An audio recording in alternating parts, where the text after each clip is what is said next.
আসসালামু আলাইকুম সবাইকে। আজকে আমরা অধ্যায় ৭ অর্থাৎ গ্যাসীয় বিনিময় পড়ব। কিন্তু চ্যাপ্টারটা শুরু করার আগে আমার একটা ছোট ইন্ট্রোডাকশন দিয়ে নেই। আমার নাম হচ্ছে নওশিন তাবাসসুম অহনা, কারেন্টলি ঢাকা মেডিকেল কলেজে থার্ড ইয়ারে পড়াশোনা করছি। সো আমরা without any further due let's get into the class. আজকের টপিকটা কিন্তু অনেক ইন্টারেস্টিং। তুমি ডেইলি যে কাজটা করছো সেটা নিয়ে কিন্তু আজকের টপিকটা হচ্ছে আমরা কি করি, মানে ঘুমন্ত অবস্থায় বা জাগ্রত অবস্থায় দিনে 24 ঘন্টা কিন্তু আমরা শ্বাস প্রশ্বাস নিচ্ছি। আমরা যেমন এই কাজটা করছি, আমাদের আশেপাশে যে গাছপালা আছে তারাও কিন্তু সারাক্ষণ শ্বাস প্রশ্বাস এবং সালোক সংশ্লেষণ দুইটা কাজই একসাথে করছে। তো এই বিষয়টা নিয়ে মেইনলি আজকে আমরা পড়বো। তো আমরা এই অধ্যায়ের পাঠ শেষে কি পড়া, মানে কি টপিক জানতে পারবো সেটা নিয়ে একটু যদি দেখি। উদ্ভিদের মধ্যে গ্যাসীয় বিনিময় কি হয়, আমাদের মধ্যে এটা খুব কমন, মানে আমার ছোটবেলায় এটা মনে হতো আচ্ছা গাছ বোধহয় শুধু হচ্ছে গিয়ে সালোক সংশ্লেষণই করে, শ্বসন করে না, এমনটা কিন্তু না। গাছ মানুষ সবাই শ্বসন করে।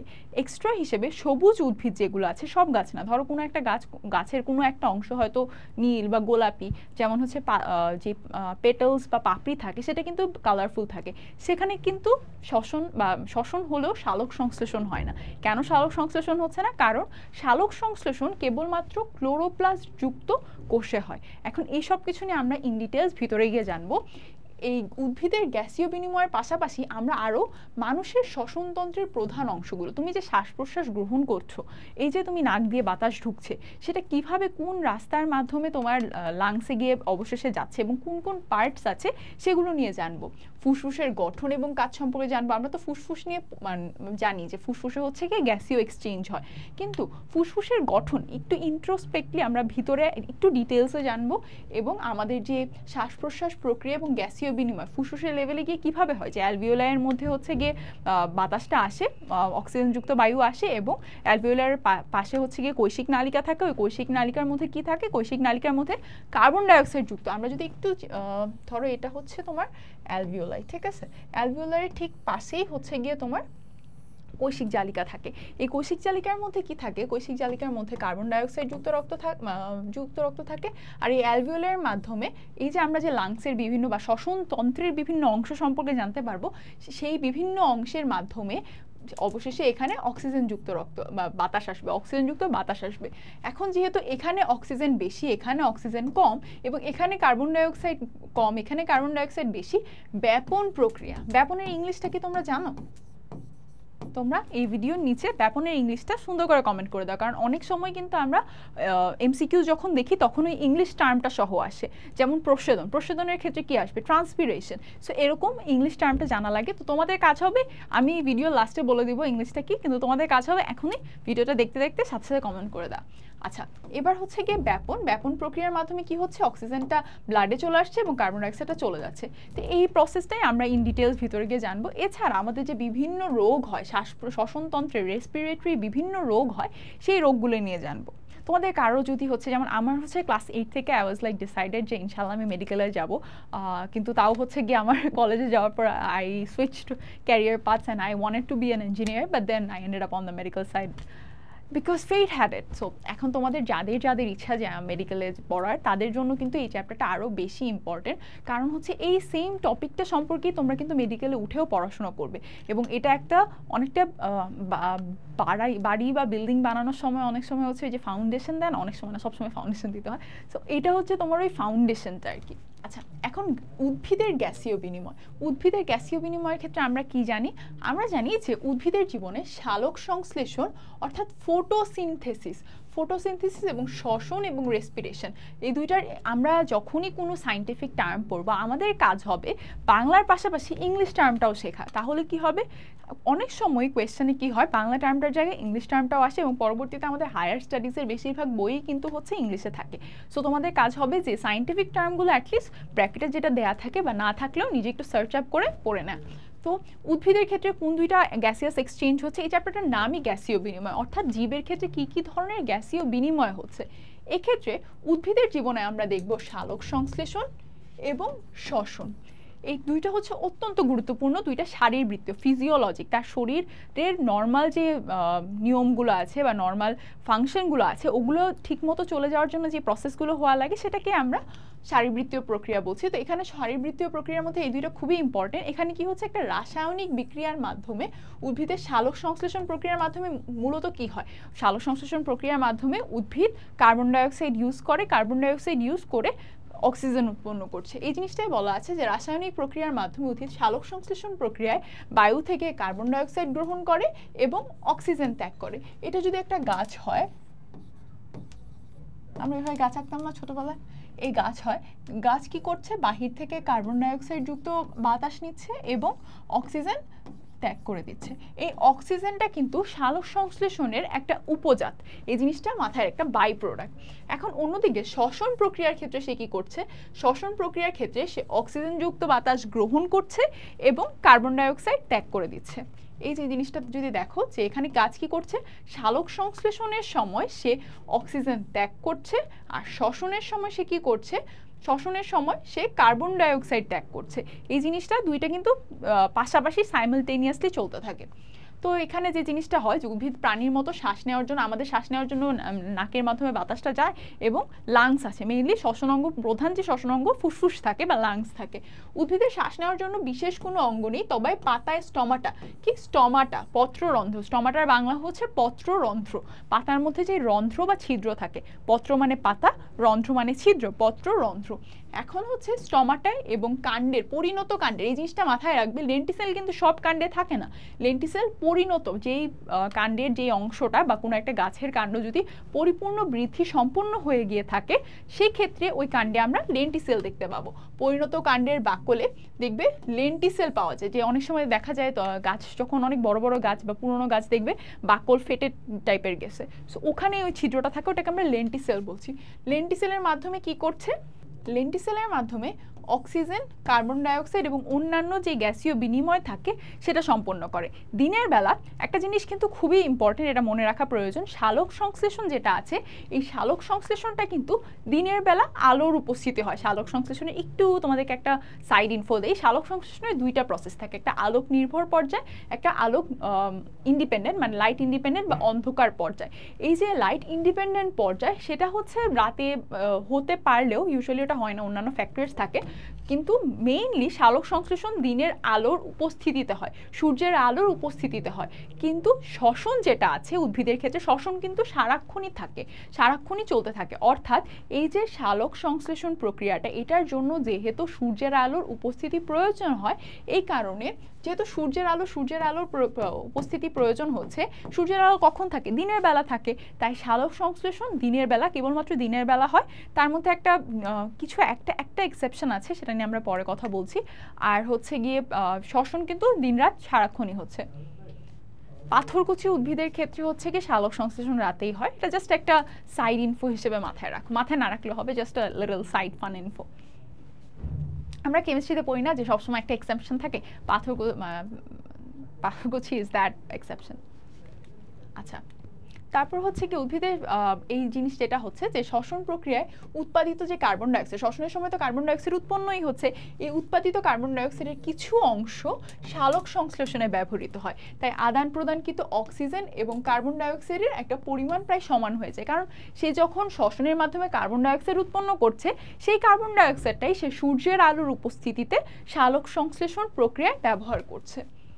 রাতের বেলা সালোক সংশ্লেষণ প্রক্রিয়ার আলোক পর্যায় যেটা আছে সেটা বন্ধ থাকে, তাই অক্সিজেন উৎপন্ন হয় না। অন্যদিকে দিবারাত্রি 24 ঘন্টায় কিন্তু শ্বসন প্রক্রিয়া সম্পন্ন হয়, তাই শ্বসন প্রক্রিয়ায় কার্বন ডাইঅক্সাইড গ্যাস উৎপাদন চলতে থাকে। যেহেতু সবসময় মানে 24 ঘন্টা সারাক্ষণই যেহেতু শ্বসন হচ্ছে, তাহলে কি হবে, শ্বসনের মাধ্যমে আমরা জানি কি উৎপন্ন হচ্ছে, কার্বন ডাইঅক্সাইড উৎপন্ন হচ্ছে, তাই দিবারাত্রি 24 ঘন্টায় কিন্তু কার্বন ডাইঅক্সাইড উৎপন্ন হচ্ছে। এজন্য বড় গাছের নিচে, এইটা কিন্তু তোমাদের কোয়েশ্চেন আসে, এটা প্রায় কোয়েশ্চেন আসে যে বড় গাছের নিচে রাতের বেলা ঘুমালে কেন শ্বাসকষ্ট হতে পারে। এই কোয়েশ্চেনটা তখন এক্সপ্লেইন করে বলতে হবে, তোমরা বুঝিয়ে বলতে পারবে না, এই জিনিসটাই কিন্তু বলতে হবে যে যেহেতু সারাক্ষণই তোমার শ্বসন হচ্ছে, তাহলে সারাক্ষণই হচ্ছে দিবারাত্রি 24 ঘন্টায় কার্বন ডাইঅক্সাইড ত্যাগ হচ্ছে। এখন তুমি যদি বড় গাছের নিচে ঘুমাও, আমরা মানুষরা কি কার্বন ডাইঅক্সাইড গ্রহণ করতে পারি, ইনটেক করতে পারি, কিন্তু এরা আমাদের বডির জন্য ক্ষতিকর। আমরা বেশি কার্বন ডাইঅক্সাইডের আশেপাশে থাকলে আমাদের শ্বাস প্রশ্বাসের সমস্যা হওয়া শুরু করে, যার কারণে বড় গাছের নিচে যেহেতু বড় গাছের নিচে যে বায়ু আছে সেটাতে যেহেতু কার্বন ডাইঅক্সাইড বেশি থাকবে, তাই রাতের বেলা যদি বড় গাছের নিচে ঘুমানো হয় তখন দেখা যায় একটা শ্বাসকষ্ট শুরু হতে পারে।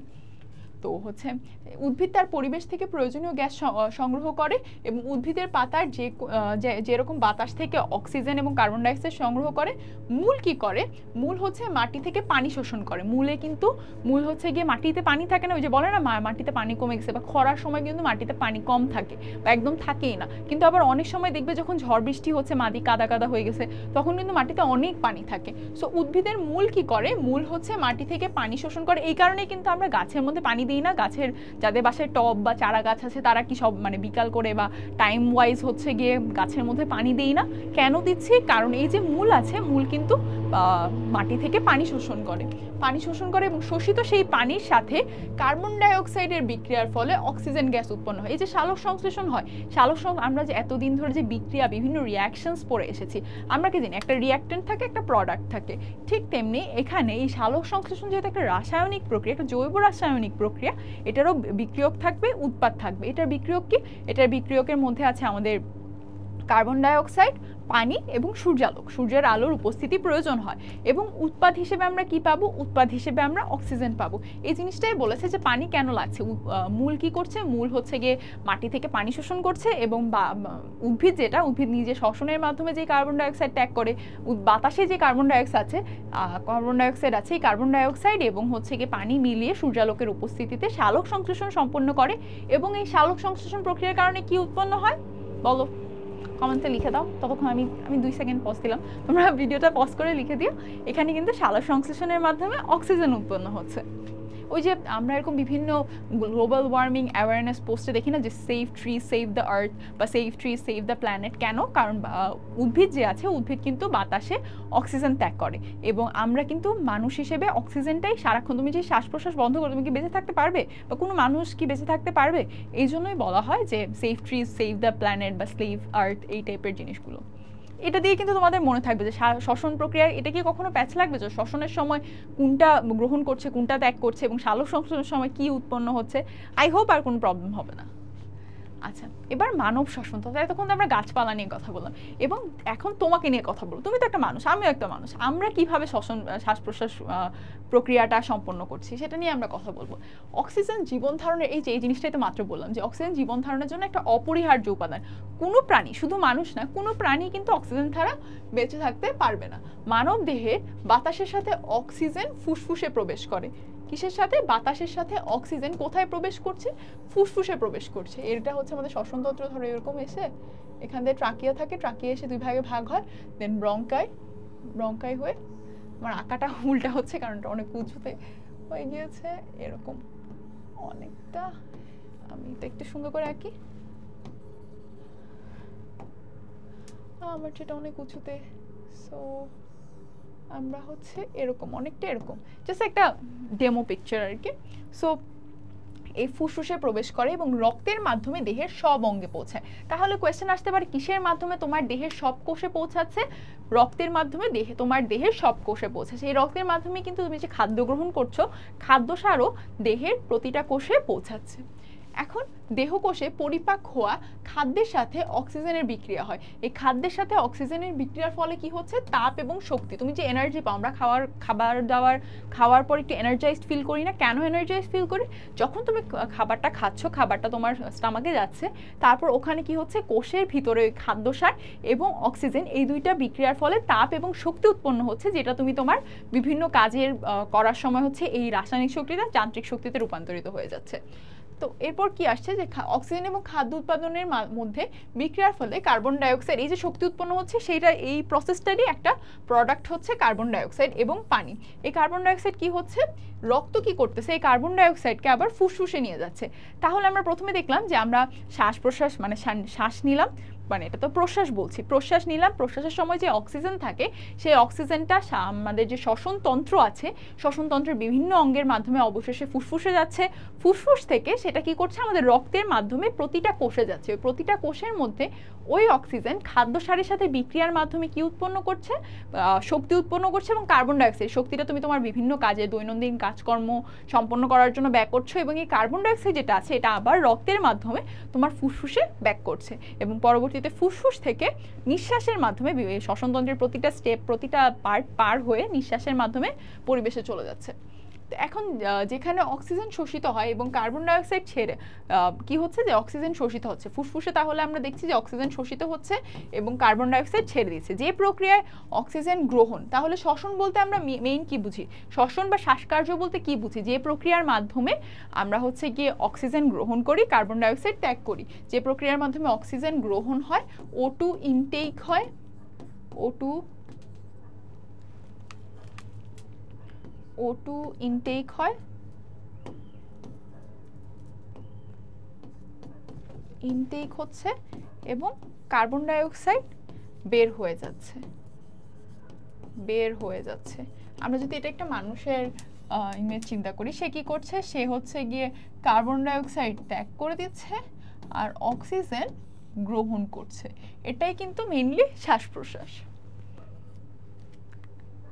এখন যেই জৈবিক প্রক্রিয়ার মাধ্যমে, এখন শ্বসনে আমরা একটা, ওইটা তো জাস্ট আমরা বুঝলাম যে স্যার এটা গ্রহণ করছে এটা ত্যাগ করছে, কিন্তু শ্বসন বলতে মেইনলি কি বোঝায় এই সংজ্ঞাটা পড়লেই কিন্তু আমরা ঠিকমতো বুঝতে পারবো যে যেই জৈবিক, এটা একটা বায়োলজিক্যাল প্রসেস, যেই জৈবিক প্রক্রিয়ায় প্রাণীদেহে খাদ্যবস্তুকে, যেই তোমার যে খাদ্য সার আছে খাদ্যবস্তুকে বায়ুর অক্সিজেনের সাথে জারিত হয়। কি হচ্ছে, জারিত হচ্ছে, এখানে কিন্তু বায়ুর অক্সিজেনের সাহায্যে জারিত হয়ে মজুদ শক্তিকে ব্যবহারযোগ্য শক্তি, তোমার খাবারের মধ্যে তো শক্তি থাকে, সেই শক্তিটা কি মজুদ শক্তি, এই মজুদ শক্তিকে ব্যবহারযোগ্য শক্তিতে রূপান্তরিত করে, এবং সাথে কি উৎপন্ন হচ্ছে, কার্বন ডাইঅক্সাইড নিষ্কাশিত বা কার্বন ডাইঅক্সাইড ত্যাগ করছে। সেটাকে কি বলে, শ্বসন বলে। দেহের ভিতর গ্যাসীয় আদান প্রদান একবার ফুসফুসে হয়। ফুসফুসে কিভাবে হয় সেটা কিন্তু আমি প্রথমেই বলেছি, অ্যালভিওলাই এবং কৈশিক জালিকার মধ্যে হচ্ছে। এরপর কি হয়, দেহের প্রতিটি কোষের মধ্যে পর্যায়ক্রমে সম্পন্ন হয়। তো শ্বসনের সরল একটা বিক্রিয়া, এই বিক্রিয়াটা কিন্তু তোমাদের যে আমরা যে কোয়েশ্চেনগুলো এক্সামের টাইমে যে কোয়েশ্চেনগুলো থাকে সেই কোয়েশ্চেনগুলোতে কিন্তু এটা লিখতে হয়। খুবই ইজি, দেখো আমরা যে খাদ্য সার যেই খাবারই গ্রহণ করো না কেন সেটা শেষমেশ ভেঙে গ্লুকোজ ফর্মে আসে। তারপর C6H12O6, মানে কার্বোহাইড্রেটের ক্ষেত্রে যদি আমরা চিন্তা করি, সব তুমি যেই ফর্মেই সেটা খাও, তুমি যদি পিৎজা খাও কিংবা পাউরুটি খাও বা ভাত খাও, যেই ফর্মেই তুমি কার্বোহাইড্রেট গ্রহণ করো না কেন, সেই ফর্ম থেকে পরবর্তীতে একদম সিম্পলিফাইড হয়ে গ্লুকোজে ট্রান্সফর্ম হয়। গ্লুকোজে ট্রান্সফর্ম হওয়ার পর তুমি যে শ্বাস প্রশ্বাসের সময় অক্সিজেন গ্রহণ করছো, 6 অণু অক্সিজেনের সাহায্যে বিক্রিয়া করে কোষের ভিতর 6 অণু কার্বন ডাইঅক্সাইড উৎপন্ন হচ্ছে, 6 অণু পানি উৎপন্ন হচ্ছে এবং এটিপি বা শক্তি উৎপন্ন হচ্ছে। তাহলে আই হোপ এতটুকু তোমরা বুঝতে পেরেছো।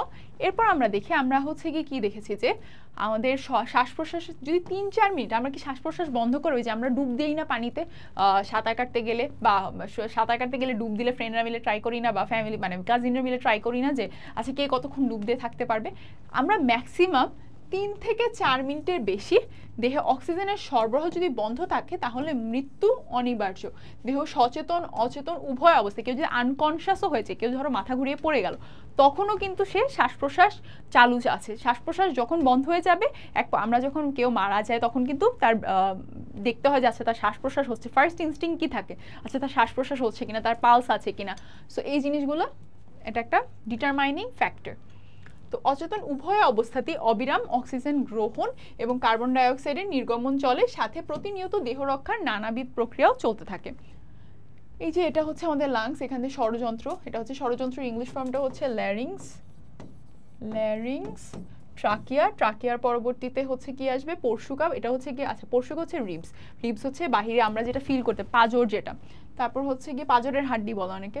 সো এরপর হচ্ছে ব্রঙ্কাস, দেন ব্রঙ্কিওল, দেন এইটা তো হচ্ছে পুরো ফুসফুস, ট্রাকিয়াটা এসে দুই পাশে ব্রঙ্কাসে চলে যায়, দেন এইখানে প্রতিটাতে ভাগ হয়ে হয়ে ব্রঙ্কিওল ফর্ম করে। অ্যান্ড এই যে একদম ছোট যেখানে হচ্ছে গিয়ে আঙ্গুরের থোকার মতো যে অংশগুলো সেগুলোকে অ্যালভিওলাস বলছে। এবং পুরাটা জিনিস হচ্ছে একটা দ্বিস্তরী মেমব্রেন দিয়ে আবৃত থাকে, একটা দ্বিস্তরী মেমব্রেন দিয়ে আবৃত থাকে, দ্বিস্তরী মেমব্রেন। এই দ্বিস্তরী মেমব্রেনটার নামই হচ্ছে প্লুরা। আর প্লুরা আর ইয়ার মাঝখানে যে গ্যাপটা থাকে সেটাকে প্লুরাল ক্যাভিটি বল, প্লুরাল গহ্বর বলে আর কি। তাহলে এরপরে আমরা কি দেখবো, এতক্ষণ তো তোমাদেরকে আমি ছবি দেখিয়ে বললাম, এবার প্রতিটা পার্ট নিয়ে ঠিকঠাক মতো আমরা হচ্ছে একদম ইন ডিটেলস পড়বো। প্রথম যে জিনিসটা, যেই অঙ্গগুলো এতক্ষণ যে অঙ্গগুলো বললাম সেগুলো সবগুলোই কিন্তু আমাদের শ্বসন বা রেসপিরেশনের জন্য ব্যবহৃত হচ্ছে। তো যেই অঙ্গগুলোর সাহায্যে শ্বাসকার্য সম্পন্ন হয় সেগুলোকে একত্রে আমরা কি বলছি, সেগুলোকে একত্রে আমরা শ্বসন তন্ত্র বলছি। সেগুলোকে মিলিয়ে যেই তন্ত্রের মাধ্যমে আমাদের শ্বসন সম্পন্ন হচ্ছে সেটাকে আমরা শ্বসন তন্ত্র বলছি। এটা কিন্তু কোয়েশ্চেন আসতে পারে। তারপর হচ্ছে গিয়ে এই অঙ্গগুলো কি, প্রতিটা নামই আমাদের খুব ইজি বাট মনে রাখতে হবে। নাসারন্ধ্র, তোমার যে নাকের যে ছিদ্র সেটাকে নাসারন্ধ্র। তারপর নাসাপথ, গলনালী, গলবিল, গলবিলের ইংলিশ হচ্ছে ফ্যারিংস, ফ্যারিংস। তারপর স্বরযন্ত্র, ল্যারিংস।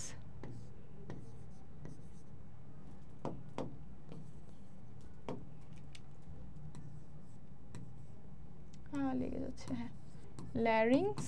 এরপর শ্বাসনালী, ট্রাকিয়া, বায়ুথলি, ব্রঙ্কাস, ফুসফুস, মধ্যচ্ছদা বা ডায়াফ্রাম। এখন এই প্রতিটা নিয়ে আমরা ইন ডিটেলস পড়ব। নাসারন্ধ্র বা নাসাপথ, নেজাল ক্যাভিটি, আমাদের শ্বসনতন্ত্রের প্রথম অংশ কোনটা? নাক। তাহলে নাসারন্ধ্রের প্রথম অংশের নাম কি? নাসিকা বা নাক। এটা মুখগহ্বরের উপরে অবস্থিত। এগুলো কিন্তু খুব বেসিক জিনিস। তুমি চিন্তা করো, তুমি শ্বাস প্রশ্বাসের প্রথম অঙ্গ কোনটা হবে? অবভিয়াসলি তোমার নাক হবে। এবং এটা কোথায় অবস্থিত? তোমার মুখের উপরে অবস্থিত। এটা মুখগহ্বরের উপরে অবস্থিত একটা ত্রিকোণ আকার। এগুলো কিন্তু তুমি জাস্ট পড়ার সময় নিজের বডির সাথে মিলিয়ে পড়বে। এই জন্য কিন্তু বায়োলজি পড়া অনেক ফান, কারণ তুমি নিজের বডির সাথেই মিলিয়ে পড়তে পারছো যে তোমার নাক আছে, নাকটা কোথায়? মুখগহ্বরের উপরে। তারপর নাকটা কিরকম? ট্রায়াঙ্গেল শেপ, ত্রিকোণ আকার গহ্বর। নাক এবং নাসিকার সাহায্যে কোনো বস্তুর সুগন্ধ বা দুর্গন্ধ আমরা বুঝতে পারি। যেমন বাসায় যদি পোলাও রান্না করে ওটা যেমন তুমি বুঝতে পারো, বাসায় যদি কোনো কিছু মানে পচে গিয়ে থাকে বা হচ্ছে কি কোথাও থেকে কোনো জায়গায় পুড়ে যাচ্ছে সেই স্মেলটাও কিন্তু তুমি পেয়ে থাকো। এক বিশেষ ধরনের স্নায়ু এই অঙ্গকে স্নায়ুর মাধ্যমে উদ্দীপ্ত হওয়ার কারণেই কিন্তু আমরা বুঝতে পারছি যে কোনো একটা জিনিস পুড়ে গিয়েছে, কোথাও হয়তো পায়েস রান্না করছে, এই জিনিসগুলো কিন্তু আমরা ঠিকই বুঝতে পারি। তাহলে উদ্দীপ্ত হওয়ার কারণে আমরা গন্ধ পাই। নাসিকা এমনভাবে বিবর্ধিত যে সেটি প্রশ্বাসের সময় বাতাসকে ফুসফুসে গ্রহণের উপযোগী করে দেয়। এমন হয় না যে আমরা শীতকালে ধরো রাতের বেলা ব্যাডমিন্টন খেলতে নামছি সবাই, কিন্তু এত ঠান্ডা বাতাস যদি পুরাটাই ঠান্ডা অবস্থা একদম তোমার ডাইরেক্ট ফুসফুসে চলে যেত তাহলে কিন্তু তোমার বডির জন্য সেটা ক্ষতিকর হতো। এই জন্য বা কি করে যে নাসাপথের নাসিকা ছিদ্র এবং পিছনে গলবিল পর্যন্ত বিস্তৃত। এটা কেন আমাদের ঠাস করে মানে এরকম আমাদের বডির জন্য ক্ষতিকর হচ্ছে না সেটা নিয়ে আমরা একটু পরেই কথা বলবো। তোমরা একটু চিন্তা করো, কেন তুমি হচ্ছে কি যখন একদম ঠান্ডা জায়গায় যাচ্ছ, ধরো একদম 11:30 12টা বাজে, তুমি হচ্ছে ফ্রেন্ডদের সাথে ব্যাডমিন্টন খেলতেছো, তাও কেন তোমার হচ্ছে কি ঠাস করে এই যে ঠান্ডা বাতাসটা তুমি মানে প্রশ্বাসের মাধ্যমে নিচ্ছ, তাও তোমার বডি ইমিডিয়েটলি কেন কোনো ক্ষতি হচ্ছে না? অবশ্যই ঠান্ডা লেগে যায়, কিন্তু কেন ক্ষতি হচ্ছে না এটা একটু চিন্তা করো। ততক্ষণ আমরা এই পার্টটা একটু পড়ে। তো নাসাপথের সামনে কি থাকে? নাসিকা ছিদ্র থাকে, পিছনে গলবিল থাকে। এটা একটা পাতলা প্রাচীর দিয়ে দুই ভাগে, তোমার নাকের দুইটা পার্ট, সো পাতলা প্রাচীর দিয়ে এটা দুই ভাগে বিভক্ত থাকে। এটার সামনের অংশ কি? লোমাবৃত। সামনের অংশ লোমাবৃত এবং পিছনের অংশে শ্লেষ্মা প্রস্তুতকারী একটা পাতলা পর্দা থাকে। আমাদের শ্বাস প্রশ্বাসের সময় যে বায়ু আছে সেটার মধ্যে অনেক ধুলাবালি থাকে, তারপর অনেক ধরনের ডাস্ট পার্টিকেলস থাকে, রোগ জীবাণু থাকে, আবর্জনা থাকে। তারপর কি হয়? এই যে লোম আছে, লোম এবং পর্দাতে এটা আটকে যায়, যার কারণে কি হয়? তুমি ঠাস করে যদি কোনো ঠান্ডা বাতাস প্রশ্বাসের সময় নিয়েও নাও, ইমিডিয়েটলি তোমার কোনো ক্ষতি করছে না। তো এতে কি করে যে বায়ু ফুসফুসে প্রবেশ করার পূর্বে কিছুটা নির্মল হয়ে প্রবেশ করে। এই যে তোমার নাসিকা গহ্বর থেকে কি হচ্ছে? নাসারন্ধ্র, নাসিকা গহ্বর, এরপর এখান থেকে এটা এরকম পাস হয়ে গ্র্যাজুয়ালি ট্রাকিয়া, ব্রঙ্কিওল, ব্রঙ্কাস, ফুসফুস সব জায়গায় যায় আর কি। তো এখন এটা নির্মল। এছাড়া শ্বসনতন্ত্রের জন্য গৃহীত বায়ু এই নাসাপথে যাওয়ার সময় কিছুটা উষ্ণ এবং আর্দ্র হয়ে যায়, যার কারণে এইগুলো কিন্তু কোয়েশ্চেন আসে। আমি কিন্তু কোয়েশ্চেন আসার মতো পার্টগুলো ব্লু কালার দিয়ে তোমাদের জন্য হাইলাইট করে দিয়েছি, যাতে তোমাদের পড়ার সময় ওই পার্টটার উপর ফোকাস যায়। তো এর ফলে কি হয়? হঠাৎ ঠান্ডা বায়ু ফুসফুসে প্রবেশ করেও সাধারণত কোনো প্রকার ক্ষতি করতে পারে না। অবশ্য অনেকক্ষণ ঠান্ডায় থাকলে আমাদের সবাই ঠান্ডা লেগেছে, that's a issue for a different day. আমরা আজকের টপিকে ফোকাস করি। এবার আসা যাক গলবিল বা ফ্যারিংস। মুখ হা করে যদি মুখগহ্বরের পিছনে যে অংশটা আমরা দেখি, করে যদি তুমি পিছনের দিকে তাকাও, তোমাদেরকে যদি পিছনে যে অংশ, মুখের পিছনে যে অংশটা দেখা যায় সেটাকে আমরা গলবিল বা ফ্যারিংস বলছি। নাসাপথের পিছনের অংশ থেকে শুরু করে এগুলোর কিন্তু বিস্তৃতি সবগুলোর জানা লাগবে। যেমন হচ্ছে গিয়ে নাসা ক্যাভিটি বা ন্যাসাল ক্যাভিটি যেটা ছিল সেটা নাসিকা রন্ধ্র বা নাসা রন্ধ্র থেকে শুরু করে পশ্চাতে গলবিল পর্যন্ত বিস্তৃত ছিল। আর আমাদের যে ফ্যারিংস আছে, ফ্যারিংস কোথা থেকে বিস্তৃত? ফ্যারিংস নাসাপথের পিছনের অংশ থেকে শুরু করে স্বরযন্ত্রের উপরিভাগ, স্বরযন্ত্র মানে ল্যারিংসের উপরিভাগ পর্যন্ত, ল্যারিংসের উপর পর্যন্ত বিস্তৃত থাকে, ল্যারিংসের উপর পর্যন্ত বিস্তৃত থাকে। এর পিছনের অংশের উপরিতলে একটা ছোট জিহ্বার মতো অংশ থাকে। আমরা এখানে দুইটা টার্ম শিখবো, একটা হচ্ছে আলজিহ্বা আর একটা হচ্ছে কি উপজিহ্বা। এবার এপিগ্লটিস এন্ড সফট প্যালেট, বা এগুলো নিয়ে আমরা সামনে পড়বো, তাও জাস্ট বলে দিচ্ছি। ছোট একটা জিহ্বার মতো অংশ থাকে, সেটাকে কি বলে? আলজিহ্বা বলে। এবার খাদ্য বা পানীয় গলাৎ করানোর সময় তোমার তুমি যে খাচ্ছ বা পানি খাচ্ছ, অনেক সময় দেখা যায় না নাকে মুখে উঠে যায়। কেন হয়? ঠাস করে পানিটা হয়তো তোমার রেসপিরেটরি ট্র্যাক্টের কোথাও গিয়ে লেগে গিয়েছে বা ঢুকে যাওয়ার চান্স থাকে। সো যে জিনিসটা হয়, খাদ্য বা পানীয় গলাৎকরণের সময় নাসাপথের পশ্চাৎপথটা বন্ধ হয়ে যায়, যার কারণে কোনো প্রকারের খাদ্য নাসিকা পথে বাইরে আসতে পারে না। অনেক সময় আমরা যখন ধরো ভমিটিং হচ্ছে বা এরকম হলে কি হয়, নাক দিয়েও বের হয়ে যায় না সবগুলো, তখন কেন হচ্ছে? কারণ ওই ঢাকনিটা ঠিক মতো থাকছে না। তো খাদ্য গ্রহণের সময় প্রচুর পরিমাণে পিচ্ছিল পদার্থ নিঃসরিত করা আরেকটা গুরুত্বপূর্ণ কাজ। কারণ এই তাহলে আমাদের গলবিল কি কি কাজ করছে সেগুলো কিন্তু মাথায় রাখতে হবে। সো এখানে তাহলে আমরা কয়েকটা জিনিস মাথায় রাখতে হবে, যে বিস্তৃত কোথা থেকে কোথা পর্যন্ত, তারপর আলজিহ্বা কি, তারপর হচ্ছে গিয়ে আমাদের নাসাপথ বন্ধ করে দেয়। কে বন্ধ করে দেয়? এই কোয়েশ্চেনটা কিন্তু খুবই কমন একটা কোয়েশ্চেন, যে কে হচ্ছে গিয়ে আমাদের গলাৎকরণ, খাদ্য পানীয় গলাৎকরণের সময় হচ্ছে নাসাপথটা বন্ধ করে দেয়। স্বরযন্ত্র বা ল্যারিংস, এটা হচ্ছে গলবিলের নিচ থেকে শুরু করে শ্বাসনালীর উপর পর্যন্ত বিস্তৃত। স্বরযন্ত্রের দুই ধারে দুইটা পেশি থাকে, স্বরযন্ত্রের দুই ধারে দুইটা পেশি থাকে।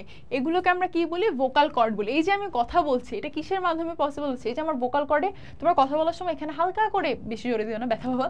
সো এখানে হালকা করে হাত দিয়ে দেখবে যে এখানে ভাইব্রেশন ফিল করছো। এটার জন্যই কিন্তু তুমি কথা বলতে পারছো। এই যে আমি কথা বলছি তোমরা যে শুনতে পারছো, এটা কিন্তু ভোকাল কর্ডের মাধ্যমে সাউন্ড প্রোডাকশন হচ্ছে।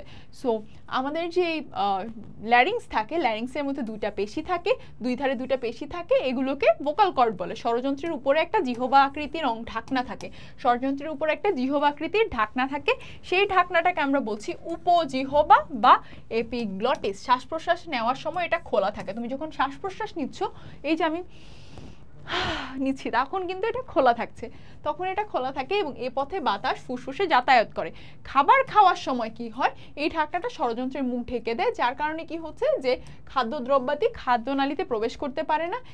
এই জিনিসটা কিন্তু খুবই ইম্পর্টেন্ট। তুমি যে এটা কিন্তু কোয়েশ্চেনও আসতে পারে, যে তুমি খাওয়া দাওয়ার সময় কেন হচ্ছে গিয়ে খাদ্যবস্তু বা খাদ্যের যে বিভিন্ন পার্টিকেলস থাকে এগুলো কেন হচ্ছে গিয়ে রেসপিরেটরি ট্র্যাক্টে যাচ্ছে না? কারণ এপিগ্লটিস এটা ঢেকে দিচ্ছে। এটা কিন্তু শ্বাস প্রশ্বাসে অন্য কোনো ভূমিকা নেই। ট্রাকিয়া বা শ্বাসনালী, এটা খাদ্যনালীর সামনে।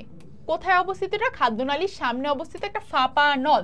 এটা হচ্ছে এই নালীটা স্বরযন্ত্রের নিচ থেকে শুরু করে, এগুলোর বিস্তৃতি কিন্তু আমাদের মাথায় রাখতে হবে। স্বরযন্ত্রের নিচ থেকে শুরু করে এটা কোথায় পর্যন্ত বিস্তৃত? কিছু দূর গিয়ে দুই ভাগে ভাগ হয়ে যায়, দুই ভাগে দুইটা বায়ুনলের সৃষ্টি করে। এই দুইটা বায়ুনলের নাম কি? এই জন্য এগুলোকে শ্বাসনালী বলে। কিন্তু এর সামনে গিয়ে এসে এটা পরবর্তীতে ব্রঙ্কাসে ডিভাইডেড হয়, ব্রঙ্কাস পরবর্তীতে ব্রঙ্কিওলে ডিভাইডেড হয়। তো আমাদের খাদ্যনালীর সামনে একটা ফাঁপা নল থাকে, যেটা স্বরযন্ত্রের নিচ থেকে শুরু হচ্ছে, সেটাকে আমরা শ্বাসনালী বা ট্রাকিয়া বলছি। এখন আমাদের এই যে ট্রাকিয়া আছে, ট্রাকিয়ার অন্তর্গাত্র বা ভিতরের অংশটা একটা ঝিল্লি দিয়ে আবৃত থাকে। এই ঝিল্লির মধ্যে সূক্ষ্ম লোমযুক্ত কিছু কোষ থাকে। এর ভিতর বিভিন্ন বায়ু আসা যাওয়ার সময় কি হয়, যদি ওখানে কোনো অপ্রয়োজনীয় বস্তু কণা বা কোনো হচ্ছে ধূলি কণা বা এমন কোনো বস্তু যেটা থাকা উচিত না তোমার রেসপিরেটরি ট্র্যাক্টে বাতাস ছাড়া, সেটা ওখানে আটকে যায়। এছাড়া এই যে আমাদের যে শ্বাসনালী, এর প্রাচীর কতগুলো অসম্পূর্ণ বলয়াকার তরুণাস্থি দিয়ে গঠিত, তরুণাস্থি এবং পেশি দিয়ে গঠিত। অসম্পূর্ণ বলয় আকৃতির কয়েকটা পেশি এবং তরুণাস্থি দিয়ে গঠিত। এরপর আসা যাক ব্রঙ্কাস। শ্বাসনালী স্বরযন্ত্রের নিম্নাংশ থেকে ফুসফুসের নিকটতম স্থানে গিয়ে এই যে দুই ভাগে ভাগ হয়ে যাচ্ছে, এটা এসে সেরে দুই ভাগে যে ভাগ হয়ে যাচ্ছে, একটা ডান এবং বাম দিকে যে দুইটা ভাগ হচ্ছে, সেটাকে আমরা ভাগ হয়ে কি হচ্ছে, ডান ফুসফুসে এন্টার করছে আর বাম ফুসফুসে এন্টার করছে। ডান ফুসফুসে এবং বাম ফুসফুসে এন্টার করার সময় যে দুইটা ভাগ হচ্ছে, সেটাকে ডান ব্রঙ্কাস অ্যান্ড বাম ব্রঙ্কাস বলছি আমরা। তা ফুসফুসে প্রবেশ করার পর ব্রঙ্কাই দুইটা কি হচ্ছে অসংখ্য, ব্রঙ্কাস ব্রঙ্কাই, ব্রঙ্কাই হচ্ছে প্লুরাল ফর্মটা, ব্রঙ্কাই দুইটা অসংখ্য শাখা প্রশাখায় বিভক্ত হয়, এগুলোকে অনুক্লোম শাখা, এটা আমি বাংলাটা প্রায়ই ভুলে যেতাম, সো এটা একটু ভালো করে মাথায় রাখবে, অনুক্লোম শাখা বা ব্রঙ্কিওল বলে, স্পেলিংটা ভুল আছে, স্পেলিংটা এখানে ভুল আছে। সো এদের গঠন শৈলী শ্বাসনালীর অনুরূপ, এদের গঠন সিস্টেমটা বা স্ট্রাকচারটা কিন্তু আমাদের শ্বাসনালীর মতো। এরপর হচ্ছে ফুসফুস বা লাং, শ্বসনতন্ত্রের প্রধান অংশ, আমরা শ্বাস প্রশ্বাসের অঙ্গ বলতে বা শ্বসনতন্ত্রের অঙ্গ বলতেই কিন্তু আমরা লাংসের কথা বুঝি। সো ফুসফুস শ্বসনতন্ত্রের প্রধান অঙ্গ, বক্ষগহ্বরের ভিতরে হৃৎপিণ্ডের দুই পাশে দুইটা ফুসফুস অবস্থান করে। এটা কোথায় অবস্থান করে? বক্ষগহ্বরের ভিতরে অবস্থান করছে, হৃৎপিণ্ডের দুই পাশে অবস্থান করছে, এবং এটা কিন্তু রিবস দিয়ে কাভার্ড থাকে। এই রিবস কিন্তু আমাদের ফুসফুস এবং হৃৎপিণ্ডকে প্রোটেকশন দিচ্ছে। তারপর হচ্ছে এটা স্পঞ্জের, এটার বৈশিষ্ট্যগুলো মাথায় রাখতে হবে। এটা স্পঞ্জের মতো, কেমন? স্পঞ্জের মতো নরম, কোমল, হালকা, লালচে রং, কালারটা অনেক ইম্পর্টেন্ট, লালচে রং। কয়েকটা বৈশিষ্ট্য, স্পঞ্জের মতো নরম, কোমল, লালচে, আর হচ্ছে গিয়ে হালকা হালকা হয়ে থাকে। ডান ফুসফুস তিনটা খণ্ডে, ডান, ও যেহেতু রাইট, যে সবসময় রাইট সে সব কিছুতেই রাইট, সো এই জন্য রাইটরা একটু বেশি প্রিভিলেজ পাবে, এই জন্য আমি এটা ভাবে মনে রাখতাম, রাইট যেহেতু, তাহলে ডান দিকে যেহেতু সে রাইট, তার মানে সে সঠিক, তাহলে সে সব কিছুতে একটা বেনিফিট পাবে। তাহলে রাইটটা তিনটা ভাগে ভাগ হয়, লেফটটা দুইটা ভাগে ভাগ হয়। রাইটটা কি হচ্ছে? ডান ফুসফুস তিন খণ্ডে, বাম ফুসফুস দুই খণ্ডে ভাগ হচ্ছে। ফুসফুস দুই ভাঁজ যুক্ত একটা মানে মেমব্রেন দিয়ে আবৃত থাকে। এই মেমব্রেনটা বা পর্দাটার নাম কি? মেমব্রেনটা বা পর্দাটার নাম হচ্ছে প্লুরা, নাম হচ্ছে প্লুরা, প্লুরা। দুই ভাঁজের মধ্যে এক ধরনের রস থাকে, যার কারণে কি হচ্ছে, শ্বাস প্রশ্বাস চলাকালীন সময় ফুসফুসের বক্ষগাত্রের সাথে কোনো ঘর্ষণ হয় না। প্লুরার মাঝখানে হচ্ছে গিয়ে এক ধরনের রস থাকে বা প্লুরাল ফ্লুইড থাকে। এই ফ্লুইড থাকার কারণে কি হচ্ছে, যখন তুমি শ্বাস প্রশ্বাস করছো তখন এই যে ফুসফুস এবং বক্ষগহ্বর এই দুইটার মাঝখানে কোনো ফ্রিকশন হচ্ছে না। তাহলে আমাদের ফুসফুসে অসংখ্য আরও কি থাকে? ফুসফুসে গিয়েই তো ভাগ শেষ হয়ে যায় না, আরও ভিতরে যাবে ভাগ। আরও কি কি আসে? ফুসফুসে অসংখ্য বায়ুথলি বা বায়ুকোষ থাকে, সূক্ষ্ম সূক্ষ্ম শ্বাসনালী থাকে এবং রক্তনালী থাকে। এই যে এখানে এসে এটা দেখা যায় হৃৎপিণ্ড থেকে ফুসফুসে অক্সিজেন রিক্ত মানে অক্সিজেন ছাড়া রক্ত আসে। তারপর কি হচ্ছে গিয়ে পালমোনারি শিরার মাধ্যমে এই জিনিসগুলো কি হয়, যে দেখা যায় যে আমাদের হৃৎপিণ্ড কি করে, হৃৎপিণ্ড হার্ট পাম্প করার পর কার্বন ডাইঅক্সাইড যুক্ত রক্ত যেটা থাকে সেটা হচ্ছে গিয়ে পালমোনারি ধমনির মাধ্যমে লাংসে চলে আসে। লাংসে এসে এটা অনেক ধরনের বিভাজন, ধমনি ছোট হতে হতে হতে কৈশিক জালিকায় যায়। এরপর এরকম যখন একটা, এটা তো একটা অ্যালভিওলাই, এই অ্যালভিওলাইয়ের চারিদিক দিয়ে এরকম এই যে ভেসেলগুলো দেখতে পাচ্ছ, শিরা, কৈশিক নালিকা, তারপর এই কৈশিক নালিকাগুলো এমনভাবে থাকে, ধরো এটা তোমার যদি হচ্ছে গিয়ে একটা অ্যালভিওলাই হয়, এই অ্যালভিওলাইয়ের চারিদিকে হচ্ছে গিয়ে, আমরা একটু কালারটা চেঞ্জ করে নিই, অ্যালভিওলাইয়ের চারিদিকে না, রেড কালার দিই, ব্লু কালার দিই। এখন এই অ্যালভিওলাইয়ের চারিদিকে হচ্ছে গিয়ে কৈশিক জালিকা এমনভাবে থাকে। কৈশিক জালিকার মধ্যে কি থাকে? এই কৈশিক জালিকার মধ্যে কিন্তু থাকবে হচ্ছে, এই কৈশিক জালিকার মধ্যে থাকবে হচ্ছে গিয়ে কার্বন ডাইঅক্সাইড যুক্ত রক্ত এবং অ্যালভিওলাইয়ের বাতাস। অ্যালভিওলাইয়ের মধ্যে কিন্তু মানে তুমি প্রশ্বাসের মাধ্যমে যে বাতাসটা নিচ্ছ সেই বাতাসটা আসছে, এখানে অক্সিজেন থাকবে, এই কার্বন ডাইঅক্সাইডটা এখানে চলে যাবে, অক্সিজেনটা কি করবে, ভেসেলের মধ্যে চলে আসবে কৈশিক জালিকাতে। তারপরে এই কৈশিক জালিকা আরও বিভাজিত, মানে কৈশিক জালিকা হচ্ছে বিভাজিত হয়ে পালমোনারি শিরা ফর্ম করবে। পালমোনারি শিরা তারপর অক্সিজেন যুক্ত রক্ত নিয়ে হৃৎপিণ্ডে যাবে, তারপর এটা পুরা বডিতে সার্কুলেট হয়ে যাবে রক্তের মাধ্যমে। দ্যাটস বেসিক্যালি যে তোমার ফুসফুসে কিভাবে গ্যাসীয় বিনিময়টা হচ্ছে, ফুসফুস কিভাবে কার্বন ডাইঅক্সাইড নিচ্ছে, অক্সিজেন ত্যাগ করে দিচ্ছে, মানে কার্বন ডাইঅক্সাইড ফুসফুস ত্যাগ করে দিচ্ছে, মানে ফুসফুস হচ্ছে কার্বন ডাইঅক্সাইড নিয়ে সেরে তারপর এটা পরিবেশে দিয়ে দিচ্ছে, আর সে হচ্ছে কি তার মধ্যে যে অক্সিজেন ছিল অক্সিজেনটা বডির মধ্যে দিয়ে দিচ্ছে। বায়ুথলিগুলোকে কি বলে? অ্যালভিওলাস বলে। বায়ুথলিগুলো ক্ষুদ্র ক্ষুদ্র অনুক্লোম শাখা প্রান্তে মৌচাকের মতো, বি হাইভের মতো, মৌচাক দেখেছি না, মৌচাক বা আঙ্গুরের থোকার মতো অবস্থান করে। নাসাপথ দিয়ে বায়ু সরাসরি বায়ুথলিতে যাতায়াত করতে পারে। বায়ুথলি একটা পাতলা আবরণী দিয়ে আবৃত থাকে এবং প্রতিটা বায়ুথলিতে কৈশিক জালিকা দিয়ে পরিবেষ্টিত থাকে। যে জিনিসটা বললাম কৈশিক জালিকার মধ্যে যে এক্সচেঞ্জ হয়, সো কৈশিক জালিকা দিয়ে পরিবেষ্টিত থাকে এবং বায়ু প্রবেশ করলে এগুলোকে বেলুনের মতো এরকম ফুলে যায়। আমরা যখন বেলুন ফুলাই, এভাবে ফু দিয়ে ফুলাই না, তারপর এরকম বড় হতে থাকে, ঠিক তেমনি বায়ুথলিগুলোর মধ্যে যখন বাতাস প্রবেশ করে সেগুলো ফুলে যায় এবং এরপর আপনা আপনি যখন বাতাসটা চলে যায় তখন আপনা আপনি সংকুচিত হয়ে যায়। বায়ুথলি এবং কৈশিক নালিকার গাত্র এত পাতলা যে ইজিলি এখানে গ্যাসিয়াস এক্সচেঞ্জ হতে পারে। এরপর হচ্ছে গিয়ে তোমরা এই কাজটা করতে পারো, ফুসফুসের চিত্রটা আঁকবে। এটা কিন্তু তোমরা যে রিটেন কোয়েশ্চেন লিখবে, রিটেন কোয়েশ্চেনে যখন তুমি ফিগার আঁকবে, ফিগার আঁকলে এখন থেকে যদি প্র্যাকটিস করো তোমার মার্কস তুমি অনেক বেশি পাবে, তোমার খাতার মান এটা বাড়িয়ে তোলে। তো তোমাদের হোমওয়ার্ক হবে এই যে ফুসফুস লাংসের ছবি আঁকা, লাংসের ছবি। এবার আসা যাক মধ্যচ্ছদা বা ডায়াফ্রাম, বক্ষ গহ্বর এবং উদর গহ্বর। একটা মানুষের ছবি যদি এটা হয়, বক্ষ গহ্বর এবং উদর গহ্বরের মাঝখানে এই যে মাস্কুলার যে পার্টটা, এই যে পেশিবহুল পর্দাটা, সেটাকে আমরা কি বলছি? সেটাকে আমরা মধ্যচ্ছদা বলছি। এটা দেখতে অনেকটা প্রসারিত ছাতার মতো, আমরা ছাতা এইভাবে ধরি না, অনেকটা প্রসারিত ছাতার মতো। মধ্যচ্ছদা যখন সংকুচিত হয় তখন কি হয়, তুমি যখন প্রশ্বাস নিচ্ছ তখন কি হয়, বাতাস তোমার ভিতরে যাচ্ছে, তখন বক্ষ গহ্বরটা ধীরে ধীরে এক্সপ্যান্ড হইতে হয়। তো এক্সপ্যান্ড হলে কি হবে, এই যে মধ্যচ্ছদাটা সে নিচের দিকে নামবে। মধ্যচ্ছদা যখন সংকুচিত হয় তখন নিচের দিকে নামে, বক্ষ গহ্বরের আয়তন বৃদ্ধি পায়। বক্ষ গহ্বরের আয়তন যেহেতু বৃদ্ধি পাচ্ছে, তাহলে কি হবে, বাতাস বাহ্যিক পরিবেশ থেকে তোমার ভিতরে আসবে। এবার যখন মধ্যচ্ছদা, তারপর তুমি যখন বাতাসটা নিঃশ্বাসের মাধ্যমে তুমি বের করে দিচ্ছ, বক্ষ গহ্বরের আয়তন কি হবে, সংকুচিত হবে। তখন এই যে মধ্যচ্ছদা একটু আগে সংকুচিত হয়েছিল, সে নিজের অবস্থায় ফিরে যেতে চাবে। নিজের অবস্থায় আমরা একটু ছবি দিয়ে দেখি,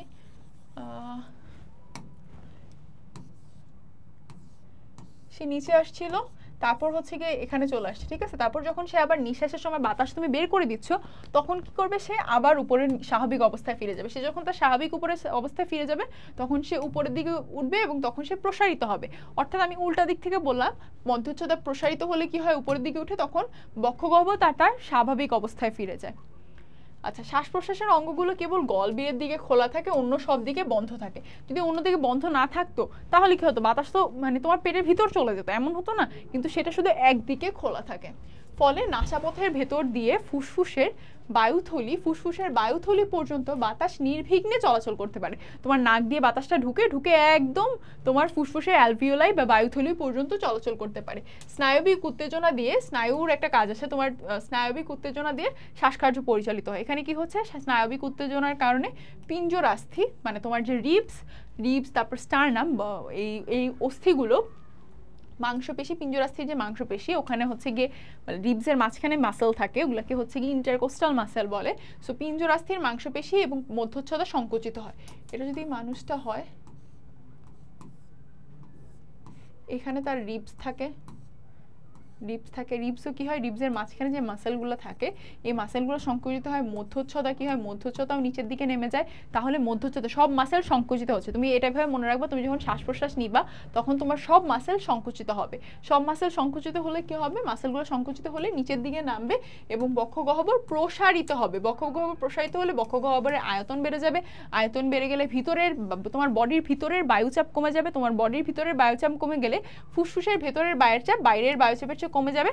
তখন বক্ষ গহ্বরের ভিতর এবং বাইরের চাপ সমতার জন্য, এই যে চাপ সমতার জন্য কি হবে, প্রশ্বাসের সময় বায়ু ফুসফুসের ভিতরে সহজে ঢুকতে পারবে। আরেকবার যদি একটু রিক্যাপ করি, তোমার কি হচ্ছে, এখানে তোমার হচ্ছে কি শ্বসনের সময় তোমার মাসেলগুলা মধ্যচ্ছদার মাসেল অ্যান্ড হচ্ছে তোমার যে পিঞ্জরাস্থি পেশি আছে, অর্থাৎ রিবসের মাঝখানে যে ইন্টারকোস্টাল পেশি থাকে, এগুলো সব সংকুচিত হচ্ছে। সংকুচিত হলে মধ্যচ্ছদা নিচে নামছে এবং হচ্ছে গিয়ে ইন্টারকোস্টাল পেশি সংকুচিত হলে সব একদম উপরে উঠছে, যার কারণে বক্ষ গহ্বর কি হচ্ছে, প্রসারিত হচ্ছে। বক্ষ গহ্বর প্রসারিত হলে মানে কি হচ্ছে, এটার আয়তন বৃদ্ধি পাচ্ছে। আয়তন বৃদ্ধি পেলে এর চাপ কমে যাচ্ছে, বায়ুর চাপ কমে যাচ্ছে। তারপর কি হচ্ছে, তোমার বডির ভিতরে বায়ুচাপ কম কিন্তু আশেপাশের বায়ুচাপ বেশি। তখন এই চাপের সমতা রক্ষার জন্য কি করছে, বাহির থেকে বাতাস বডির ভিতরে এন্টার করছে। এই জিনিসটা তখন ইজিলি তোমার প্রশ্বাস সম্পন্ন হচ্ছে। এটাই তো প্রশ্বাস, যে বাহির থেকে বাতাস তোমার ভিতরে ঢুকছে। আচ্ছা, এই পেশি সংকোচনের পরপরই পুনরায় প্রসারিত হয়, তাই মধ্যচ্ছদা পুনরায় প্রসারিত হয়ে উপরের দিকে উঠে যায় এবং বক্ষ গহ্বরের আয়তন আবার স্বাভাবিক অবস্থায় ফিরে আসে। এতে ফুসফুসের ভিতরের বায়ুর চাপ বেড়ে যায়। ফুসফুসের ভিতরের বায়ুর চাপ বেড়ে গেলে, বাইরের চেয়ে যখন ভিতরের বায়ুর চাপ বেশি হয়, তখন কি হয়, ইজিলি কার্বন ডাইঅক্সাইড এবং জলীয় বাষ্প সমৃদ্ধ বাতাস নিঃশ্বাস রূপে বাইরে বের হয়ে যায়। দ্যাটস শ্বসন ফর ইউ। মানে আমি এতক্ষণ যে জিনিসগুলো বললাম, এখানে এই জিনিসটা লিখা ওয়াইজ আছে আর কি। আচ্ছা, এই জিনিসটা ছবির মাধ্যমে আছে যে ফুসফুস কি হচ্ছে, পেশি, যে এটা রিবসের মাঝখানে পেশি, গ্যাসীয় বিনিময়, গ্যাসীয় বিনিময় বলতে আমরা মেইনলি অক্সিজেন এবং কার্বন ডাইঅক্সাইডের বিনিময়কে বুঝি। এখানে মূলত বায়ু এবং ফুসফুসের, এটা কোথায় হচ্ছে, বায়ুর মধ্যে হচ্ছে এবং ফুসফুসের যে রক্তনালী হয় ওই রক্তনালীর মাঝখানে হচ্ছে। সব ধরনের গ্যাসীয় বিনিময় মূলে রয়েছে ব্যাপন, সব ধরনের গ্যাসীয় বিনিময় ব্যাপন, ব্যাপন মানে হচ্ছে, ব্যাপন ইংলিশ হচ্ছে ডিফিউশন, ডিফিউশন। এখন গ্যাসীয় বিনিময়কে দুইটা ভাগে ভাগ করা যায়, একটা হচ্ছে অক্সিজেন শোষণ, একটা কার্বন ডাইঅক্সাইড ত্যাগ। গ্যাসীয় বিনিময়তে এই দুইটা জিনিস হয়, তাহলে আমরা এটা দুইটা ভাগে ভাগ করতে পারি। তারপর আসা যাক এই যে অক্সিজেনের শোষণ, ফুসফুসের বায়ুথলি বা অ্যালভিওলাই রক্তের চাপের পার্থক্যর কারণে কি হচ্ছে, অ্যালভিওলাই এবং রক্ত, তোমার আশেপাশে যে কৈশিক জালিকা থাকে, কৈশিক জালিকার রক্তের একটা মানে কৈশিক জালিকার যে রক্ত থাকে ওখানের চাপের একটা পার্থক্য সৃষ্টি হয়। তোমার অ্যালভিওলাই যেটা, সেখানে হচ্ছে অক্সিজেনের চাপ বেশি থাকে, ধর এখানে অনেক বেশি অক্সিজেন, অনেকগুলো অক্সিজেন, আর এই যে তোমার সাইড দিয়ে কৈশিক জালিকা, এখানে একটা অক্সিজেন, সাপোজ এখানে ধরো 3টা অক্সিজেন, এখানে একটা অক্সিজেন, তাহলে এখানে চাপ বেশি, তাহলে কি হবে, ইজিলি অ্যালভিওলাই থেকে অক্সিজেন সমৃদ্ধ বায়ু ব্যাপনের মাধ্যমে কৈশিক জালিকায় চলে আসবে। সামান্য পরিমাণ, এখন অক্সিজেন কিভাবে প্রবাহিত হয়, সামান্য পরিমাণ অক্সিজেন রক্তরসে দ্রবীভূত প্রবাহিত হয়। বেশিরভাগ অক্সিজেনই হচ্ছে হিমোগ্লোবিন। হিমোগ্লোবিন কোথায় থাকে, হিমোগ্লোবিনের লৌহ অংশের সাথে, ফেরাস, হিমোগ্লোবিনের যে লৌহ অংশ আছে এই লৌহ অংশের সাথে হালকা একটা বন্ধনের মাধ্যমে অক্সি হিমোগ্লোবিন নামক একটা অস্থায়ী যৌগ গঠন করে। এই অস্থায়ী যৌগ গঠনের মাধ্যমে মানে অক্সিজেন পরিবাহিত হয়ে থাকে। অক্সি হিমোগ্লোবিন থেকে অক্সিজেন ইজিলি বিচ্ছিন্ন হতে পারে, কারণ এটা একটা অস্থায়ী যৌগ। এবং এটা তাহলে কিসের মাধ্যমে, আমাদের দুইটা জিনিস এখানে মাথায় রাখতে হবে, যে আমাদের অক্সিজেন কিভাবে প্রবাহিত হচ্ছে, অক্সিজেন শোষণ কিভাবে হচ্ছে। অক্সিজেনের শোষণটা হচ্ছে ব্যাপনের মাধ্যমে, ব্যাপনের মাধ্যমে সে অ্যালভিওলাইজ থেকে সে হচ্ছে গিয়ে কৈশিক জালিকার রক্ততে চলে আসতেছে। তারপর রক্ততে আসার পর বেশিরভাগ অংশ প্রবাহিত হয় হচ্ছে আরবিসি দিয়ে। আরবিসির কোথায় দিয়ে প্রবাহিত হয়, আরবিসির হিমোগ্লোবিনের যে লৌহ অংশ আছে ওই লৌহ অংশের সাথে সে একটা অস্থায়ী যৌগ অক্সি হিমোগ্লোবিন গঠন করে।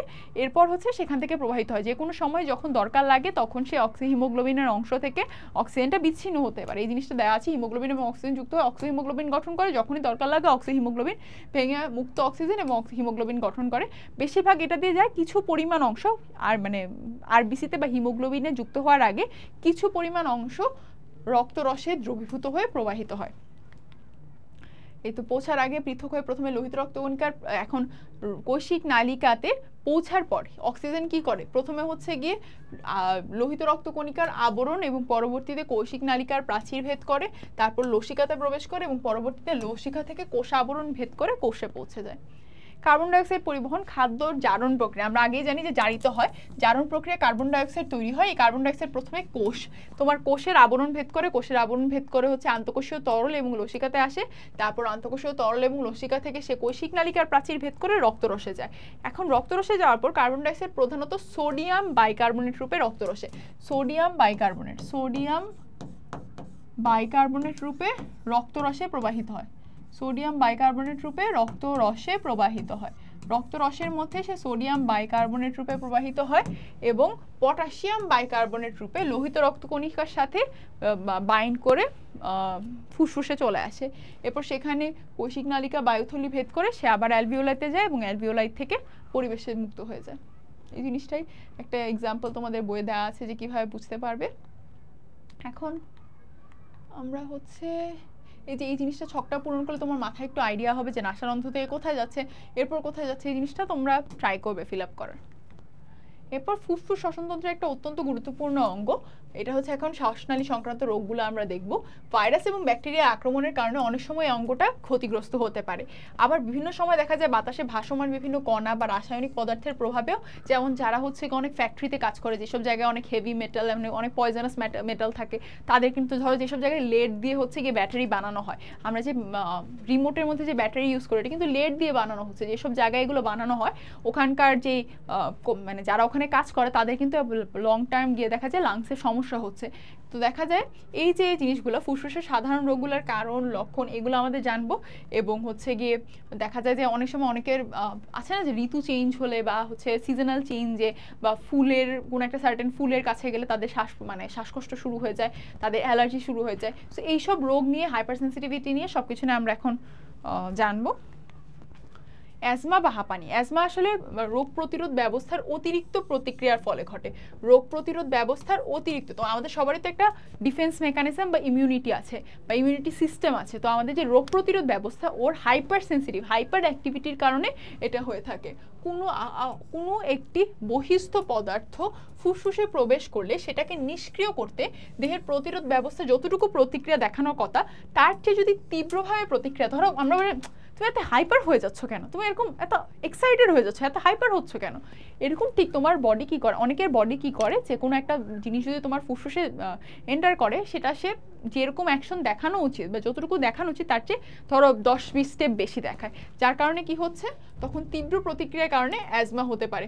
অনেক ক্ষেত্রে অ্যাজমা আক্রান্ত শিশু বা ব্যক্তির হাঁপানি বা অ্যালার্জির হিস্ট্রি থাকে, যে কোনো একটা সার্টেন জিনিসে সে হয়তো অ্যালার্জিক। এটা ছোঁয়াছে না কিংবা জীবাণু বাহিত রোগও না, যেমন না যে তোমার অ্যাজমা আছে তোমার পাশে যে থাকবে তারও অ্যাজমা হয়ে যাবে, এমন কিন্তু মোটেও না। এটা খুব একটা ভুল ধারণা অনেকের থাকে।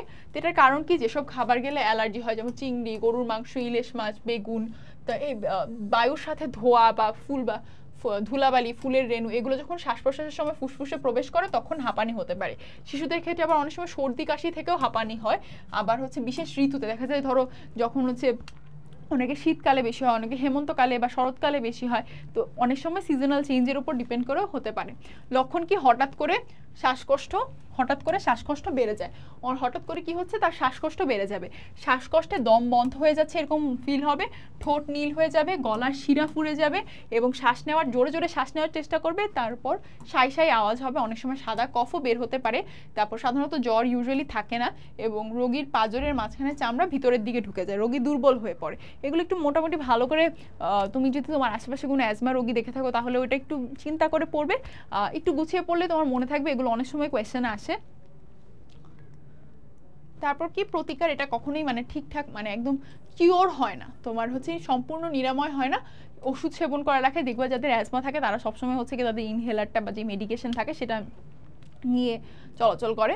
তারপর হচ্ছে যেসব খাবার খেলে শ্বাসকষ্ট বাড়ে সেগুলো না খাওয়া, আলো বাতাসপূর্ণ খাবারে থাকা, তারপর যেসব জিনিসের সংস্পর্শে গেলে হাঁপানি বেড়ে যাবে, যেমন হচ্ছে গিয়ে কৃত্রিম আঁশ, পশুর লোম, এগুলো থেকে দূরে থাকা। তারপর ডাক্তারের যেই পরামর্শ ওয়াইজ যেই মেডিকেশন যেভাবে দিয়েছে সেটা ঠিকঠাক মতো ফলো করা। আর হচ্ছে গিয়ে যখন শ্বাসকষ্ট হবে তখন তরল খাদ্য খাওয়ানো।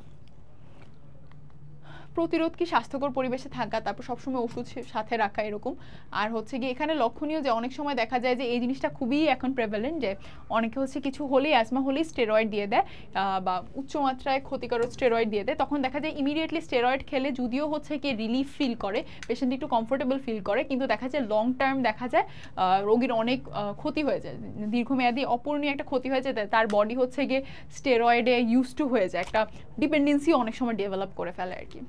সো এই বিষয়ে সবারই সচেতন থাকা উচিত। এখন ব্রঙ্কাইটিস, শ্বাসনালীর ভিতরে প্রদাহকে ব্রঙ্কাইটিস বলে। ব্যাকটেরিয়ার আক্রমণে ঝিল্লি গাত্র, আমরা দেখেছিলাম যে শ্বাসনালীর ভিতর ঝিল্লি থাকে, ঝিল্লি গাত্রে যদি প্রদাহ সৃষ্টি হয় সেটাকে আমরা ব্রঙ্কাইটিস বলতেছি। অস্বাস্থ্যকর পরিবেশ, স্যাঁতস্যাঁতে ধূলিকণা মিশ্রিত আবহাওয়া, ঠান্ডা লাগা, ধূমপান, এই সবগুলোই কিন্তু আমাদের উদ্দীপক আসলে কিন্তু এরকম ওখানে হচ্ছে গিয়ে এই পয়েন্টগুলো মেনশন থাকে, তখন মিলিয়ে দেখতে হয় আর কি। একবার ব্রঙ্কাইটিস হলে বারবার এই রোগ হয়ে আক্রান্ত হওয়ার আশঙ্কা থাকে, ইউজুয়ালি এটা শিশুদের এবং বয়স্ক মানুষদের বেশি হয়। আর হচ্ছে ধূমপান বা অস্বাস্থ্যকর পরিবেশ বা দূষণযুক্ত এলাকা, যেখানে ধরো ধুলাবালি বা হচ্ছে গিয়ে অনেক বেশি কালো ধোঁয়া উৎপন্ন হয়, যে ব্ল্যাক স্মোক যেটা উৎপন্ন হয়, এইসব জায়গায় থাকলে বেশি মানে ব্রঙ্কাইটিসের হওয়ার চান্সেস বেশি থাকে বা ব্রঙ্কাইটিসের সিভিয়ারিটি বেশি হয়ে যায়। লক্ষণ কি, বা কাশি, বুকে ব্যথা, শ্বাসকষ্ট হবে, কাশির সময় রোগী বুকে প্রচণ্ড ব্যথা অনুভব করবে, শক্ত খাবার খেতে পারবে না, তারপর কাশির সাথে অনেক সময় কফ বের হয়, যদি কমপক্ষে একটানা 3 মাস কাশির সাথে কফ থাকে তখন দেখা যায় যে এরকম অসুস্থতা 2 বছর পর দেখা যায়, তখন এটা বলা হয় ক্রনিক ব্রঙ্কাইটিস। যে একটানা হচ্ছে গিয়ে মাসে কাশির সাথে কফও থাকে সেক্ষেত্রে এটা ক্রনিক ব্রঙ্কাইটিস বলি। প্রতিকার কি, ধূমপান, মদ্যপান, তামাক বা সাদা পাতা খাওয়া যাবে না, ডাক্তার পরামর্শ অনুযায়ী চলতে হবে।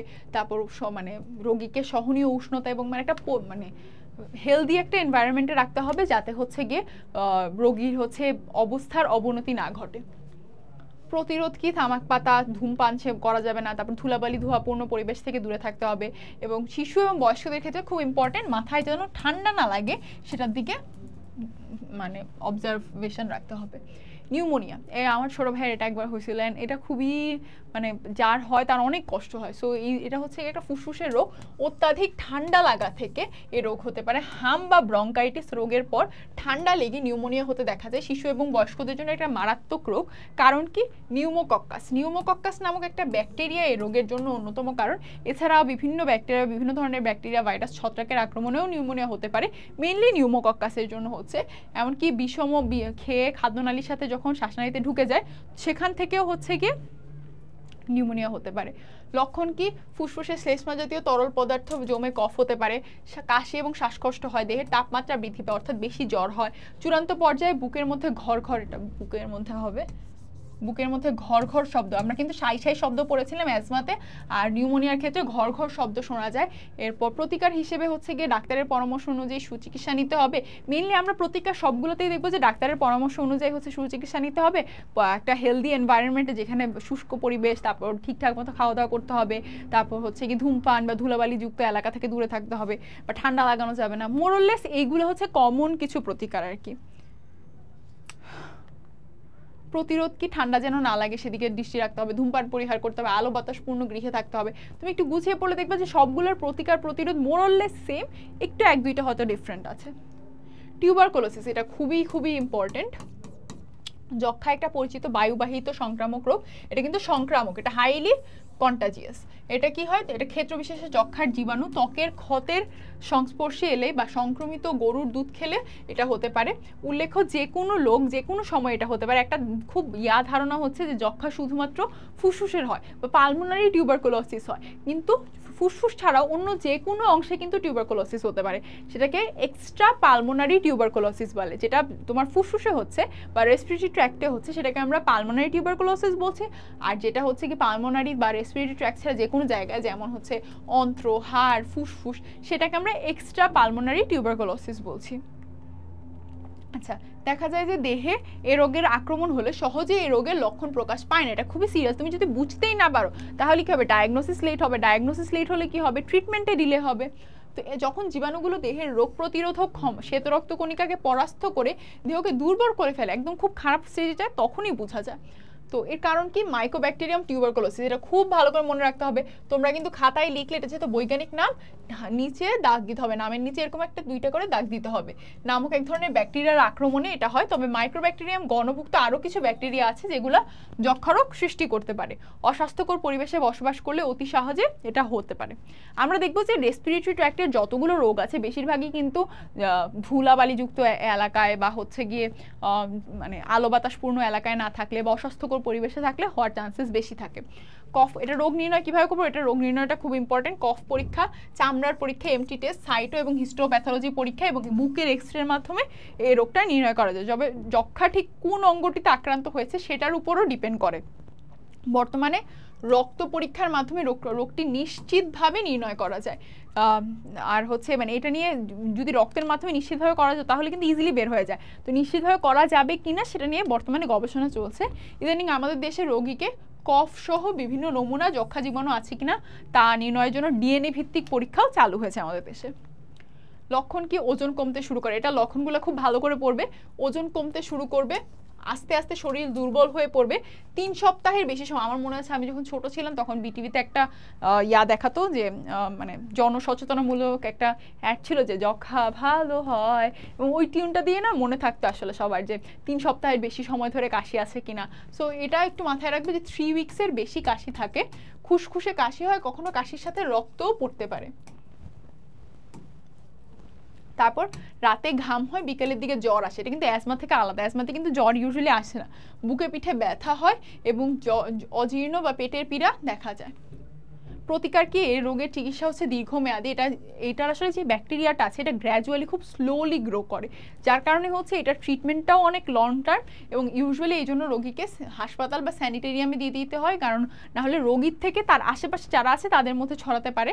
রোগীর সব কিছু পৃথক রাখতে হবে, কফ থুতু মাটিতে পুঁতে দিতে হবে, নাহলে এটা কিন্তু সংক্রমণের হার আরও বেড়ে যাবে। তারপর রোগীর জন্য উপযুক্ত চিকিৎসা এবং পরিমিত পুষ্টিকর খাবারের ব্যবস্থা করতে হবে। ডাক্তারের পরামর্শ ছাড়া কোনোভাবেই এটার মানে ওষুধ স্টপ করা যাবে না, কারণ এটা করলেই কিন্তু এই টিউবারকুলোসিস অনেক দিন ধরে চলবে এবং দেখা যায় এটা অন্যান্য জায়গায় তখন হচ্ছে গিয়ে একবার রেজিস্ট্যান্স ডেভেলপ করে ফেললে ওষুধ দিয়ে এটা ঠিক করা অনেক কঠিন হয়ে পড়ে। সো কোনোভাবেই এটা অফ করা যাবে না। এই মারাত্মক রোগের আক্রমণ থেকে রেহাই পেতে হলে শিশুদের যক্ষ্মা প্রতিষেধক BCG টিকা দিতে হয়। জন্মের পর থেকে 1 বছর বয়সের মধ্যে টিকা দেওয়ার ব্যবস্থা করা হয়।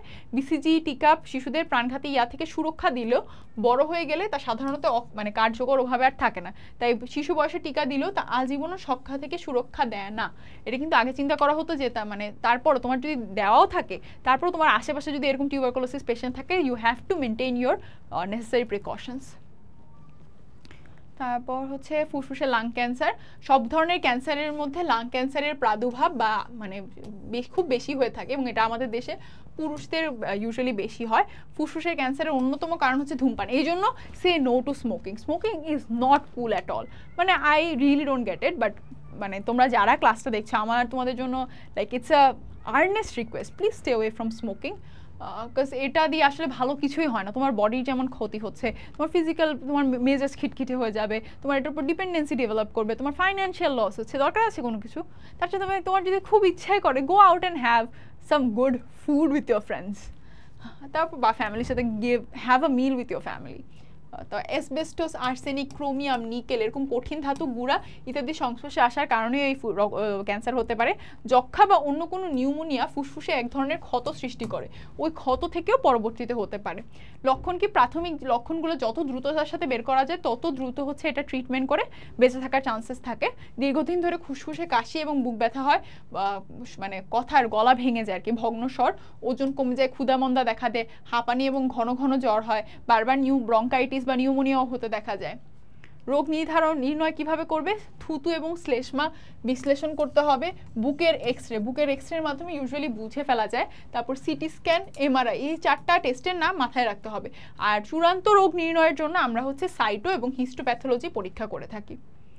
সাইটো এন্ড হিস্টোপ্যাথোলজি মানে হচ্ছে, সাইটো মানে তো সেল আর টিস্যু নিয়ে কালচার করে দেখা হয় আর কি। প্রতিকার হচ্ছে গিয়ে লক্ষণগুলো মিলে গেলে অনত বিলম্বে ডাক্তারের পরামর্শ নিতে হবে, ডাক্তারের পরামর্শ অনুযায়ী সুচিকিৎসা নিতে হবে এবং প্রয়োজনে রেডিয়েশন থেরাপি বা আমরা যেটা কেমোথেরাপি বলে থাকি ওইটাও লাগতে পারে। প্রতিরোধ কি? ধূমপান মদ্যপান না করা, অতিরিক্ত মানে মেইনলি হচ্ছে তুমি একটা হেলদি লাইফস্টাইল লিড করবা। তুমি ধূমপান মদ্যপান করবা না, নিয়মিত ব্যায়াম করবা, চর্বি জাতীয় খাবার খাবে না, পরিমিত শাকসবজি খাবে। আচ্ছা, এই কোয়েশ্চেনগুলো তোমাদের কাজ হবে। এই কোয়েশ্চেনগুলো সলভ করা। কোষীয় শ্বসন বলতে কি বুঝি, প্লুরাল কাজ কি, ওই যে প্লুরাল কাজ, এই যে ঘর্ষণ হয় না, ওইটা একটা ইম্পর্টেন্ট কাজ। তারপর হচ্ছে গিয়ে মধ্যচ্ছদার কাজ কি, নিউমোনিয়া মধ্যচ্ছদা কখন সংকুচিত হয়, কখন প্রসারিত হয়, নিউমোনিয়া কেন হয়ে থাকে, কাদের বেশি হয়ে থাকে, এবং যক্ষ্মা রোগের লক্ষণগুলো লেখা। এবার এই কোয়েশ্চেনটা অ্যান্সার কি হবে? ভাইরাস, ব্যাকটেরিয়া, ছত্রাক, একটু আগে পড়েছি। I would want to see your answers in the comment section. আমি কিন্তু ভিডিওটা আপলোড হয়ে গেলে তোমার কমেন্ট সেকশনে গিয়ে দেখবো যে তোমরা সবাই অ্যান্সার করছো কিনা এমসিকিউটা। আর এই তো, that's it for the class. And if you guys have any questions regarding any topic of this chapter, leave a comment in the comment section down below and I'll make sure to explain it as much as I can. Bye bye.